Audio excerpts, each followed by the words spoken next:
జమ్మూ కాశ్మీర్లోని పెహల్గాంలో జరిగిన ఉగ్రదాడి ఘటనలో 26 మంది ప్రాణాలు కోల్పోయారు. ఈ ఘటనతో భారత్ పాకిస్తాన్ మధ్య యుద్ధ వాతావరణం నెలకొంది. ఈ నేపథ్యంలో అమెరికా అధ్యక్షుడు కీలక వ్యాఖ్యలు చేశారు. ఎన్నో సంవత్సరాలుగా నలుగుతున్న సరిహద్దు ఉద్రిక్తతలను ఆ రెండు దేశాలే పరిష్కరించుకుంటాయని ట్రంప్ చెప్పుకొచ్చారు. అమెరికా అధ్యక్షుడు డొనాల్డ్ ట్రంప్ తాజాగా రోమ్ పర్యటనకు బయలుదేరారు.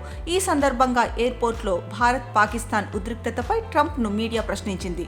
ఈ సందర్భంగా ట్రంప్ మాట్లాడుతూ, భారత్ అంటే నాకు ఎంతో గౌరవం, అలాగే పాకిస్తాన్ కూడా నాకు చాలా దగ్గర. రెండు దేశాలతో నేను సన్నిహితంగా ఉంటాను.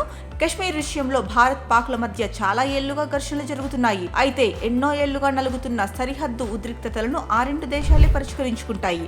ఈ విషయంలో ఇంతకంటే ఎక్కువగా చేసేదేమీ లేదు. ఇక పెహల్గాంలో పర్యాటకులపై జరిగిన ఉగ్రదాడి చెత్త పని. ఉగ్రవాదుల దాడిలో అమాయకుల ప్రాణాలు కోల్పోవడం విచారకరమని వ్యాఖ్యలు చేశారు. అయితే అంతకు ముందు ట్రంప్, కశ్మీర్ పెహల్గాం ఘటన నన్ను తీవ్రంగా కలిచివేసింది. తీవ్రవాదానికి వ్యతిరేకంగా భారత్కు అమెరికా మద్దతుగా నిలుస్తుంది.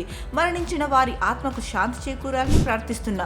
గాయపడిన వారు త్వరగా కోలుకోవాలి. ప్రధాని మోడీ భారత ప్రజలకు మా సంపూర్ణ మద్దతు ఉంటుందని చెప్పుకొచ్చారు. ఇదిలా ఉండగా అమెరికాలో భారత్ అంశంపై ప్రశ్నించిన పాక్ జర్నలిస్ట్ కు భంగపాటు ఎదురైంది. పెహల్గాం ఘటన తర్వాత భారత్ పాక్ సరిహద్దుల్లో ఉద్రిక్తత నెలకొనడంపై అమెరికా విదేశాంగ ప్రతినిధి టామ్మీ బ్రూస్ ను ఓ పాక్ జర్నలిస్ట్ అడిగాడు. దీనికి ఆమె స్పందిస్తూ, నేను దానిపై ఎటువంటి వ్యాఖ్యలు చేయను. మనం ఇంకో సబ్జెక్ట్ మాట్లాడుకుందాం. ఇప్పటికే అధ్యక్షుడు ట్రంప్, మంత్రి మార్కో రూబియో మాట్లాడారు. అందుకే ఆ విషయంపై నేను మాట్లాడను. చనిపోయిన వారి ఆత్మలకు శాంతి చేకూరాలని ప్రార్థిస్తాను.